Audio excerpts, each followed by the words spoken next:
everyone who knows you will know who your stepfather is, Mr. P, Mr. Packham, a good friend of mine as well. What was I'd love to know, and I think the listeners would love to know what it was like growing up with a celebrity father, if you can call him a celebrity. Yeah, I mean, I never really, he's just a person. Yeah, yeah, he is. Yeah, He's just a person. I never really kind of the whole celebrity thing. Oh, that word in general always just makes me go, yeah, because it's such a funny concept, yeah. celebrity. But yeah, Chris is a very unique person in so many different ways. He is, so interesting, and his mind is just fascinating. Mhm. So growing up with him, you learn a lot, you laugh a lot, you do many different things, all in one day. I think I had to go and meet Princess Anne, and then the next I was at a rock concert, and I think I was like 5 years old, so I went from kind of Wow. royalty to kind of grungy rock within one day. You never really know what's going to happen. Yeah. Um, no, he's definitely kind of broadened my childhood, much more so. I met him when I was 2 years old. Him and my mum were together for 10 years, and we remained close after they split up. And we're still very close to this day. I think we've got like a mutual respect and understanding for one another, and we care about each other a lot. Mhm. I always try and but we challenge one another in the best way possible. He brings out the more kind of adventurous, go for it side of me, Yeah. and I sometimes say, oh, do you really want to say that, or do is that a good idea? So I think we kind of balance each other out, and yeah, we have so much fun. We get along so well. We're very different. We're very Yeah. very different people, in many ways, but we've also got a lot of similarities, and I like to think we complement each other quite well. And the way we are, when we're presenting together, is just how we are. Around the dinner table every single day, or whenever we chat, we're just constantly talking about what we love, which happens to be wildlife and science. And we'll say, oh, did you see this paper? Did you see this new scientific study? Look how cool this is. Mm. So I mean, yeah, we're just we're just who we are, really. Which is quite nice, and I think that's it's quite nice for people seeing that kind of relationship, because I've known him 24 years, so Yeah. a long time. Yeah. I mean, I love the relationship, and you didn't really get to see any of it really until the self-isolating bird club. I mean, we'd get snippets, and I'd know you both anyway, so I would understand little bits and bobs. But it wasn't until the self-isolating bird club that you really seen that relationship, and it was amazing to witness. It was amazing to see, and I almost would love to have a similar relationship with my daughters when they grow up, and I can see that happening. Where we have this banter, and we have this back and forth, and it is great. You're now well established as your own person. You do your own thing. You just done this morning. So tell me a little bit about this morning. I mean, you must be used to cameras. You must be used to production and everything that comes with it through growing up with Chris. So did you find things like this morning quite easy to step into, or was there still a lot of nerves there? Was you still very apprehensive about doing things like that? Well, with live TV, there's always a nervous element to it. When you're Mhm. going live to millions of people, you always get butterflies in your stomach, and you're always kind of going over what you want to say in your head a few times. I don't really stick to scripts. So I might write a rough note guide, so I know what leads on to what. But I don't write things out word for word, and don't use auto cue or anything like that. So there's always, a nerve element to it, but there's a lot of adrenaline, and it's so much fun. It's so much fun. More than anything, I just really, really enjoy going and doing live TV. Um, this morning came about. I got contacted by the lovely team. They're such a wonderful group of people to work with, and it's such a good opportunity to talk to new audiences about wildlife. This morning group might not necessarily be the same audiences that watch Spring Watch, or those already kind of nature lovers that tune in for the 3 series every year of the Watches. This morning's very different, like very family, very funny orientated show. I love it. I love watching it Yeah. myself.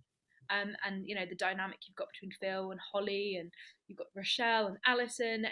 It's such a heartwarming, lovely program.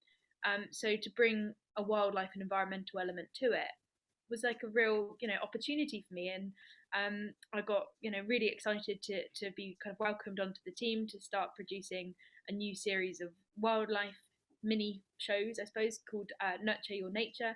So we've been busy this last week out filming for that. They're going to be going out every Wednesday, hopefully, unless a big news story comes in, and then it will get middled around a little bit. But Yeah.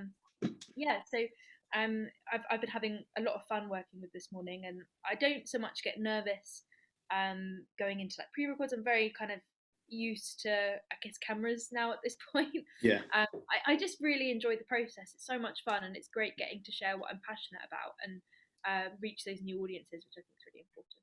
Yeah. So growing up around Chris then has definitely helped you in terms of being used to that and being almost fortified and prepared to what to expect, really, as opposed to someone like me who'd go into that. And I remember my first time on Autumn Watch, and I was absolutely crapping myself. I didn't have a clue what was going on. This was all completely new to me, and I can imagine it's completely new to a lot of people. Whereas when you'd walk in, you'd just, oh, well, this is the norm. I mean, would you call it that? Would you say it's the norm? Does it feel normal? Is this like, oh, this is my life? I would say it's never, normal. Having a camera in front of you is always, you're always going to get a little bit nervous doing it. At some point you'll always fluff up your line or you'll forget a word. It happens. It really does. Yeah. But yeah, I mean, I grew up around film crews, so I know how, the production side works. I understand what goes in behind films, which is so much. The hour that you see on TV, there is hundreds and hundreds of hours that goes into producing that, whether that's on the technical side and making sure that everything runs perfectly, to the research, to the prop production, to, oh God, so much, so much. Yeah. And yeah, I mean, I've been on the set of the Watches, before I joined the team to actually present, loads of times as a kid, or I remember they were filming up when I was at university in Liverpool. They were filming about an hour away, so I just went over for a couple nights, and I remember knocking on Michaela's door at like 8 o'clock when I arrived to go and watch Strictly Come Dancing with her on a Saturday night. And we were sat in her room, watching Strictly, and then I was going out and I was on the computer doing my uni work, and Chris would come and say, "Oh, we're doing a piece on," I can't remember what it was. Let's just say it was lapwings. Can you find this out for me? So I'd help with like the research side a little bit. Oh, that's pretty cool. Yeah, I was always, it's never been, I guess too intimidating, because I've been presenting long before the Watches started. Yeah. I've been presenting since 2017. So yeah, but even before that, I'm used to kind of how it works, I suppose, and that does bring a little bit of extra comfort, perhaps, to it. So no, I'm very aware of how privileged and lucky I am to have had those experiences. I'm very aware that knowing Chris and having met people in the industry has helped open doors. Of course, I'm very critically aware of that, and I'm very grateful to him and to everyone for the opportunities that I've had. Yeah, I'm very lucky to have had that. Yeah, I mean, you've admitted that you are very lucky that these doors are there, but it's you who's opened them. No one's opened them for you, and never take credit away. You are a very hardworking person, and I see that, and I know for a fact a lot of the people see that, and a lot of people may think that, oh, you've got to here and you've got to there because of who your stepfather is, but I think that's absolute rubbish. You've got to where you are because you're a hardworking person. You're very passionate about what you do. You're very passionate about where you want to be in life, and you've got there yourself. So I would never say, oh, these doors were open for you. You opened them doors. They may have just been easy to get to a little bit, Yeah. but you work hard to get there. Spring Watch, something that you've watched and seen happening for most of your life. What was it like when you was asked to finally become a presenter? Well, it was very unexpected, if I'm honest. Really? Yeah, very unexpected. I didn't ever imagine that I would present the Watches. It was never something that was like on my radar too much, particularly. But I mean, yeah, the idea of doing live TV at the time was quite, I was quite nervous. I think it all stemmed from the South Isolating Bird Club, which we started in March of last year when lockdown happened. So Chris and I started doing these shows every day for an hour, talking about the wildlife on our gardens, but also wildlife overseas and in other people's gardens, trying to bring a bit of, I guess, natural wonder into people's lives at a time which was quite difficult. Whether they had like a balcony or a small garden, a big garden, and we just wanted to show people that spring was still springing, the world was still spinning, even though Yep. it seemed like we were stuck in our homes. So yeah, it kind of came from that really, and of course Michaela unfortunately couldn't be there because she was locked down in South Africa, and we weren't really sure what was going to happen with the watches. There was the conversation of, well, how is this even going to work because of such a strict lockdown, and technically very, very challenging. Um, so I guess about 2 months before the program aired was when I kind of had started having those conversations, and I was brought onto the team. And yeah, it was very exciting. It was amazing to see how they pulled it together.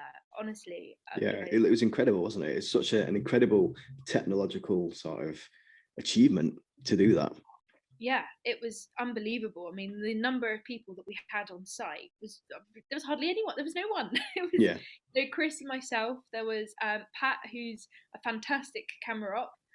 We had a second camera up, and then someone to work the satellite, and that's it. that was it. Nothing. Yeah. And different live, like 4 live locations, because Springwatch we had guest presenters as well. It's a huge thing. Mhm. A lot. And yeah, hats off to the technical team for doing it, because my goodness, I have no idea how they managed it. But it went off without a hitch, and I think it provided people with escapism, which was really needed at that point in time. And I think the tone of it was really good. Chris is very good at getting the tone right with Yeah, public perception and stuff. So a few of his intros and outros of the episodes, I think everyone had a lump in their throat. yeah. He's very good at doing that. So yeah, it was. I was honoured to have been asked, and yeah, honoured to have been invited to be part of the team. Let's go back to the technical side of the watches shows. Obviously, a lot of stuff was reduced, so carbon emissions must have been lower. Less people, less movement. Do you think there's now something that we can take from that and move this to not just the watches shows, but how we do all the shows in general going forward? We've now noticed that we can actually do things on a smaller scale, but still get similar, if not better results. Why not do that now going forward and help with emissions and carbon offset, etc., etc.? Absolutely, I think you've timed this perfectly because a plane is just flying over, pumping carbon out into the atmosphere. So perfect question for right now, which you can probably hear going over Yeah. my flat. Yes, no, I do think things will change and have to change because of how it's been the last year. I used to go up and down to London at least once a week or twice a week, sometimes to Bristol, just for a meeting. Now all of those meetings are happening over Zoom. Saving time, saving money, and saving carbon, Yeah. which is so important. And when it comes to such a big production like the watches, it's amazing to see the setup. So all of the producers, all of the researchers, they're sent this kind of kit pack. So they've got monitors and screens. So even in rehearsals, they can hear everything that we're saying. They can direct us through our ears, the pieces that we've got in, and they're just seeing all the different monitors and the screens, and everyone's doing it literally. Some people are sat in their bedrooms on a desk, not in bed, obviously. Yeah.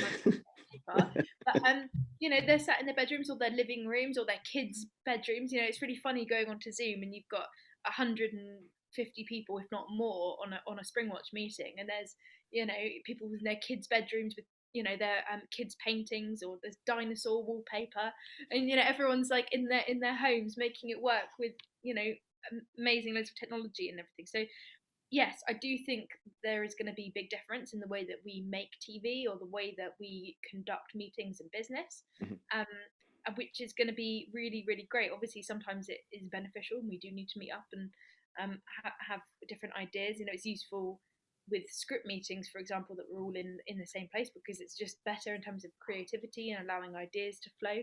It's a little bit harder when you've got a lot of people on the call. It's very tricky. But when it comes to meetings and everything, absolutely. And I think with Winterwatch, the last episode was powered by green energy. It was the first time that the entire production was powered by green. So yeah, things are changing, and the way that we're looking at making TV is changing. And there's lots of conversations that I'm really excited about that are going on behind the scenes to make production more energy efficient. And making an energy a green show, we have to be conscious of that. And flying around the world like we used to, just for no reason, for meetings or for whatever, is no longer the way forward, really. No. I think, this is another thing with lockdown. There's a lot of good things came out of lockdown. A lot of negative stuff, but a lot of good things. But these things have always been there.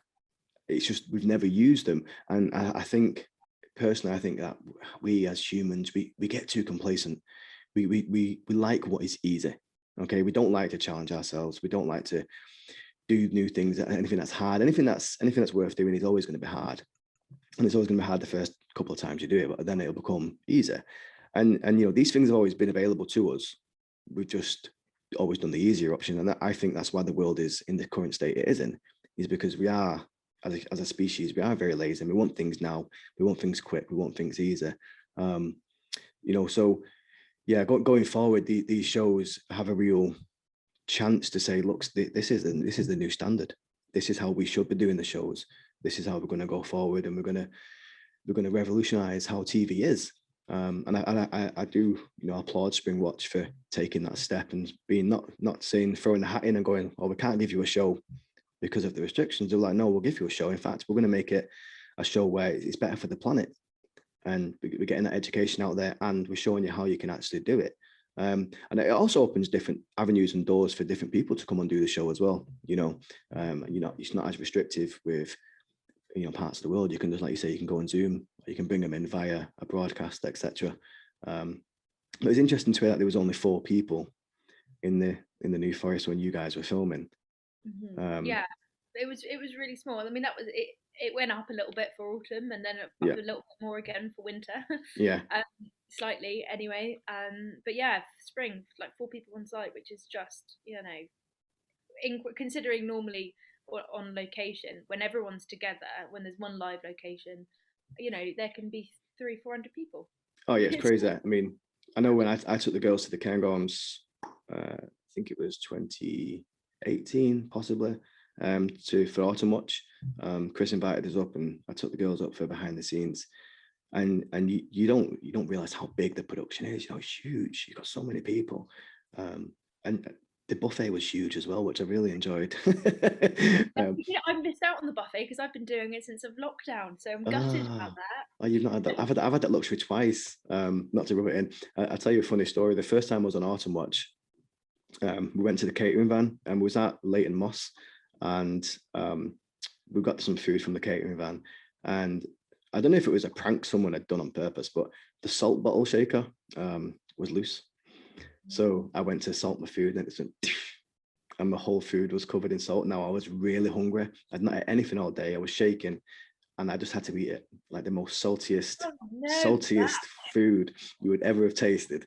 My whole face just like went, sucked in, just dehydrated, and was like, because I didn't want to cause a fuss. I didn't want to. You should have asked for some more. I'm sure that would have been fine. It probably would have, but I didn't know. I wasn't used to it, and I was quite honoured to even been invited on the show in the first place. So I was just kind of being quiet and just eating this really salty chicken or whatever it was. And I was just tucking into it like, yeah, this is great. It was like, oh, most horrible thing. But yeah, the production is huge, like absolutely huge. So to go from that, and I know how that is, that production side of things, from being there and then to 4 people, I just think is mind blowing. But it also shows what we are capable of and what we can do going forward. Yeah, exactly. And it's it was a great, as like I said earlier, it's great escapism. So I felt like it was a really important show, an important series, and I was as my first watch, I was very, very proud to have been a part of that, because the team was amazing. Mark Flowers, our series director at the time, was just phenomenal. Everyone pulled together, and it was a huge team effort, virtual team effort, and it was quite something. It really was.